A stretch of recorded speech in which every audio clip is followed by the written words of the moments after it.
Heyo, what's up guys and girls, Sheik here with another Minecraft video, more specifically TechLoaded. And I've got some good news to start off today's episode. So if you remember, at the end of last episode our little spawner here wasn't working. So what I did was I went and got some more kills, upgraded it to tier 5, a tier 5 shard, and now it is working perfectly. We just open this up. Now it doesn't really matter about light levels or anything. And these turtles are just doing their thing, killing the cows. So I had these bricks here just because some of the cows were getting, some of the items were getting stuck on top. But I might have to move this because I have a feeling cows could spawn here and just land on top. So I'll figure that out. And I still haven't decided what to replace the stone brick with. But for now, you know, this works. It does what I wanted it to do, and that is kill cows and spawn them. So this sort of gives us the basis for whenever we want to make one for another type of mob, it will be quite easy to do. We'll just replicate the same sort of pattern. I better turn this off, I've already got plenty of stuff. And down here, I really do need to look this up. I got lazy and I didn't look it up, but as you can see it is sucking the stuff out automatically, so I guess it's just an inbuilt feature of transposers that I had completely forgotten about. And to go in here into the blue, black, blue ender chest, you can see because that you can see them in the ender pouch as well. I made this ender pouch just so I can dump stuff into the ender chest. And this blue, black, blue ender chest is ender pouch, ender chest system is the one that leads back to the little timer that pumps all the items out into my temporary storage system. So that's that all set up and complete that first mini little project. But today I want to work on something else. I want to get myself an advanced jetpack because, as you know, I always carry around a spare one of these. These only carry a small amount of EU, but with the advanced jetpack, this thing can hold up to 1 million EU, and it can also be used to charge your other tools that you're holding. So say you've got a diamond drill, that thing usually runs out pretty fast, but you can wear your electric jetpack and it will provide energy for it, sort of like the lap pack does, or the battery pack. So that's what I want to work on today, but I thought I'd just quickly show you, if I can get down here.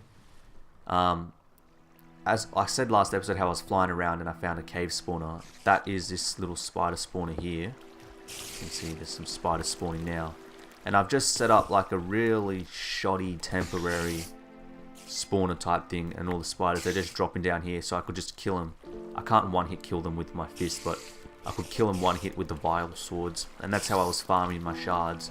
So I came down here, killed, you know, 800 or so worth of spiders. So that's only about 200 spiders or something. And then I took them and combined it with my cow shard and got my tier 5 cow spawner. So, like I said, I want to work on making this advanced jetpack today. And we're going to need a few things to make this. Some of the items are things that we've seen before. We got like circuits, advanced circuits, basic things like that. But there's some items that are going to require a new machine. And that's another thing that I want to play with and show off today. Another industrial craft machine. So I'm going to head back to the house here. Get inside. And as you can see, I've expanded this a little bit just for storing some stuff. But we're going to need to make this advanced lap pack, which is relatively straightforward. A lap pack, some crystals, circuits, that's all relatively straightforward. We are also going to need to make these engine boosters, and these engine boosters are going to require advanced alloys. Now these aren't really that hard to make, and neither is this heat vent. It's just a bit of iron bars, refined iron, all that stuff. Pretty straightforward. But this engine booster requires advanced alloy, which requires the compression of mixed metal ingots. Now these things aren't hard to make, but the thing is, to get these plates, you know, it can be made with all different kinds of metal plates, and different things give different values based on what they're worth. To make these plates, any of them, you used to put them in a rolling machine, but now with GregTech we need to make this plate bending machine, and we'll chuck them in here, and as you can see, it uses EU and it will crush them, bend them up, and turn them into a plate. So that's what we're going to be making today, along with the jetpack, this plate bending machine. Now it's pretty straightforward to make. We're just going to need some pistons, some circuits, a couple of compressors, and also this conveyor module, which I believe comes from Mine Factory Reloaded, I think it's from. And so this is pretty straightforward to make. Here you go, just a bit of glass, circuits, refined iron. So we're gonna need a lot of electronic circuits. Hopefully I got enough rubber. Before we go on to do that, but I saw the string here, and I've got plenty of string left over now because of killing all those spiders. And I just want to make one small little item which is going to be very, very useful for us, this canvas bag. So to make that, we're just going to need 8 of these canvas scrolls. So that's pretty straightforward to make. So what we're going to do is quickly whip up one of these bags. Actually, I've got enough wood here. And these things are quite nifty. It's practically going to let us expand our inventory. There we go. Like so, one canvas bag. So if we open this up, we can see it's just like having an extra portable inventory. So you know, if I can chuck some stuff in here, whoops, I don't want to throw the canvas bag away. I can, you know, walk around, la-di-da-da, open my canvas bag, and it's just like a portable backpack type thing. So I've really got to stop doing that. So I guess it has to, oop, what have I done? The lag has duped it. Okay, I'll keep it in the hotbar then. Apparently it doesn't like to be moved from my hotbar. And so that's just a nifty little bag. And I assume we can carry multiple of those around, but there's no really need to try that. So what I'm going to do first is I'm going to start getting all the materials required that we need for this plate bending machine. And I will be back with you guys and girls in a moment. Hey guys, so I just wanted to show you a cool little thing that we can do with the project tables. If you take a piece of paper and indigo dye, you can craft one of these blank plans. I'm just going to make one of them for now. Now we take this plan and we put it in this little slot here. If you've ever wondered what this slot is for, that's what it's for. You put your plan in here. Now, let's make ourselves a recipe. So we're going to make the circuit recipe because this is something that we often need to make. If we click this little button down here now, you'll see it's called the electronic circuit plan. So if I remove all these items, so now there's definitely enough items to make an electronic circuit there. You can see it tells us, okay, we need 6 copper, 1 iron, 2 redstone. Okay, that's great, but you know, that's not really that useful if we have not enough items. We can just find it and click on it. But if we put this in here, you see it makes the ghost recipe of it. Now if I took this piece of refined iron out, that would go red. So it tells me that I still need a piece of refined iron in my project table. If I put that back in, everything's good to go, and I can actually just craft the circuit like so. So these plans are really useful. You know, you can just store a couple of them in your project table, make sure you got the materials around, and then just swap them out and make whatever it is you need to make.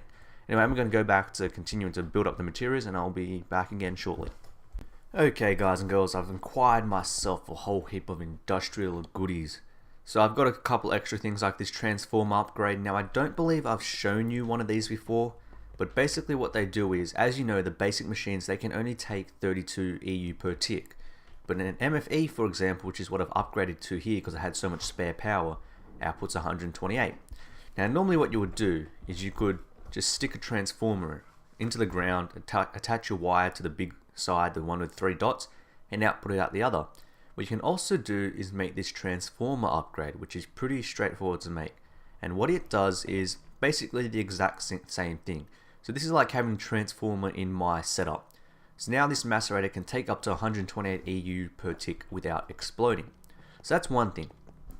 Another thing is, if you look, we go back to our advanced jetpack recipe here, you can see that we needed some lapotron crystal. Now you can save your diamonds. There's no need to waste diamonds anymore with the sapphires and rubies and that in the game, because I mean, these things are really easy to get. You can see I've got 4.5 stacks and 3 stacks over there.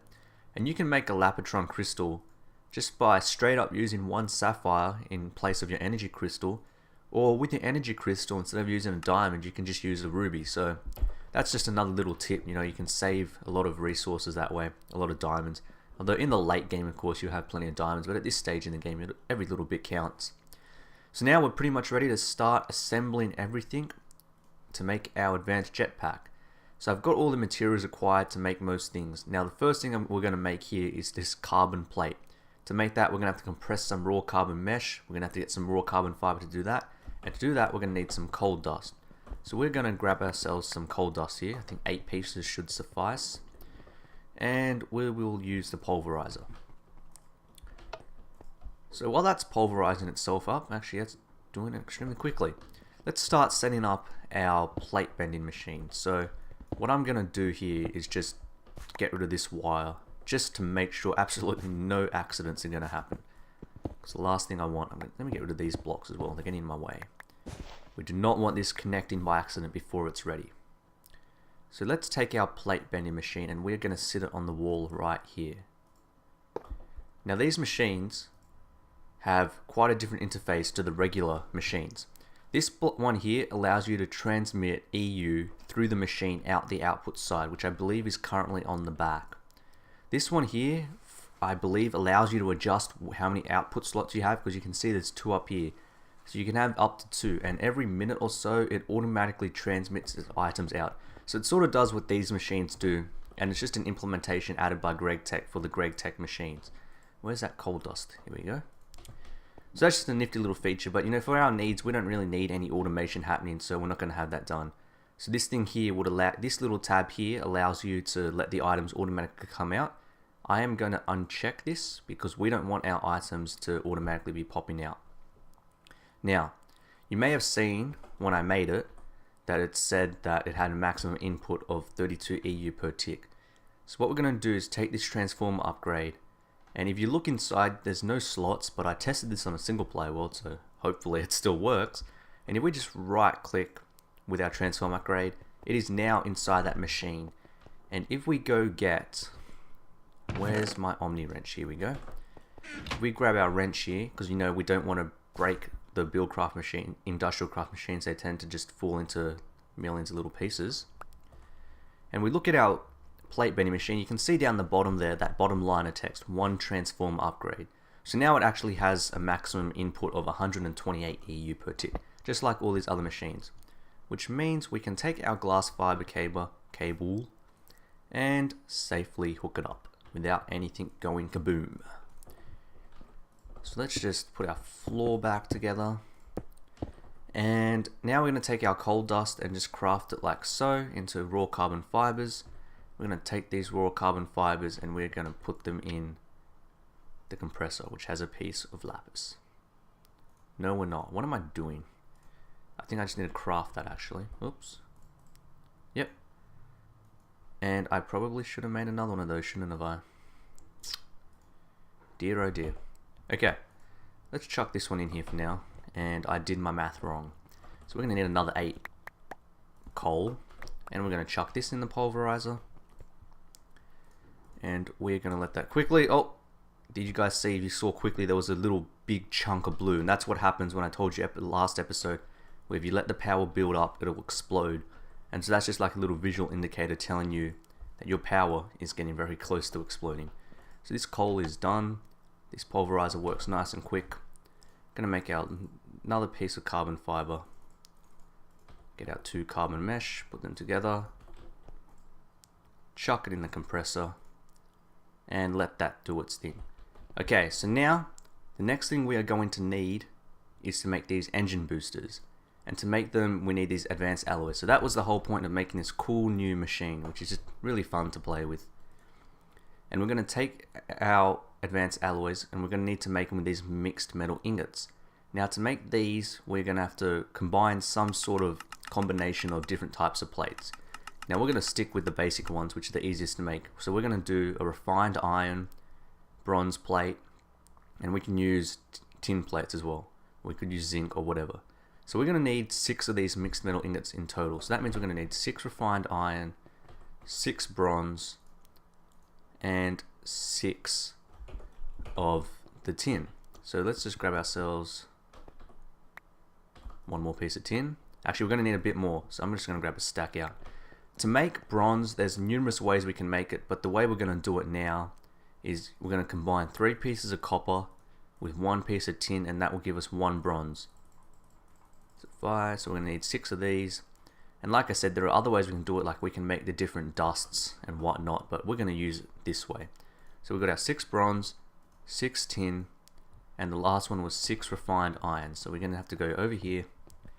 1, 2, 3, 4, 5, 6. We're running low on refined iron. We're going to have to start smelting some more iron. And now we're just going to chuck these into our plate bending machine. You can only do 1 lot at a time, but as you can see, it's rather quick. So this is not going to take very long at all to do. And like I said, if this had been checked down, then every so often it would start to eject items out of its output side. So we're going to put that here. Yep, there we go. So now we've got our refined iron plates. The next step we're going to need to do is start combining all these things together. Now I showed you the advanced heat plants, how we're going to make them with the heat vents, some iron bars, and a bit of refined iron diamonds. And I've gone ahead and pre-made those here. You can see I've got my 2 advanced heat vents. And the last thing that we need was some overclock upgrades, which are these things in here which I've shown you before that make the machines go faster, and they're really quite straightforward to make. It wasn't too much trouble at all. The advanced lap pack, again, pretty straightforward. It was a Lapotron crystal, the advanced circuit, combined with a lap pack, which is made like so. These are just lapis blocks. That's why there was lapis in the compressor before. Use a bat pack, bit of tin, all that good jazz. So all in all, it's not the most expensive thing in the world. It's just a very fiddly type of thing to make. So now here we've got our plates. Pardon me. And we are going to go put our plates in the crafting table, and it's going to give us some mixed metal ingots. Now you may have noticed that this tin plate looked a bit different to the other one. That's because we can make some with the rolling machine from Railcraft, I believe, but that no longer works for all types of metals. It only does ones related to that mod, and the GregTech rolling machine is now what we need. Plate vending machine, sorry, to do all these other ones. So our compressor is going to go to town here, compressing this mixed metal ingots, and we can go start to assemble the rest of the jetpack. So these engine boosters, they are going to require us the alloys, some circuits, a bit of glowstone, and our overclockers. So I've got all this stuff set up. There's our overclockers. Unfortunately, we can't put 2 of those in at the same time. Advanced circuits, glowstone, and the plates. So I got everything prepared beforehand, so this wouldn't take too long. Grab our advanced plates, advanced alloy, and let's stick them in. 1, 2, 1, 2, 1, 2. So there's 1 engine booster. There's 2. Now I just want to see quickly if these are used in anything else, or they're used just for this advanced jetpack. I'm just curious. No, they're only used in the jetpack. Well, we've got everything, guys and girls, so let's assemble this bad boy and have some fun with it. Our mesh, the lap pack, and 2 pieces of glass. Whoops, that's not in the right spot. Boom. Our new little toy, the advanced electric jetpack. So we're going to take this one off, and we're going to go over here and charge this bad boy up. And this is going to charge. Look how quick that charges. This thing even charges faster than these ones do. That would be because I believe the advanced electric jetpack, it can take a much higher input. It can accept the full 128 EU per tick, whereas this electric jetpack, I believe, was only taking 32 EU per tick at a time. So we're not even going to be able to fill this thing up fully, which means in the next episode, or a future episode not too long to come, we're going to have to start working on other methods of power generation, because that one advanced solar panel is not going to cut it for much longer. But that will do for now. This is going to get the job done. When we put the jetpack on, you can see up in the top left hand corner there, energy level 62%. So that's just a nice nifty little feature that tells us how much energy we have. And just like the old jetpack, we use space or not. Press F first to turn your jetpack on or off. You look down there in the text bar every time I press F, on, off. So we're going to turn it on, and then like the regular electric jetpack, hold space to fly. Now another cool thing about this jetpack is we can go a lot higher. We could only go up to 100 and something blocks, I believe, above bedrock. Now we can go up to 250 something, I think. Yeah, about 250 odd. So there's always a chunk error there. I don't know why. It's always that chunk there. There's always a chunk error. But we can fly a lot higher now with this jetpack. And the other thing this has, I believe, is if we press control. Yeah, see, we might have to fiddle with this because of the zoom. It's hard to tell, but I believe it does offer us a boost feature, so we can fly around a lot faster. But I think that's it for this episode, guys and girls. That's our brand new little toy. This thing is going to be so much more useful because it means I don't run out of energy every couple of minutes, which I believe is the jetpack's limit, regular jetpack. And if you see, as we stand around, nothing is running out, so I'm just going to keep this on always. But say like you're walking around with your regular jetpack, electric jetpack, and you wanted to just walk around and conserve your energy, you couldn't do that before. Every time you'd have to manually take it off so that you weren't using power. But now I can just turn it off, run around and jump, and nothing's getting used. Anyway, guys and girls, like I said, that will do us for today. As always, if you enjoyed the video, please give it a like rating. It really helps me out. And until next time, I will see you all later.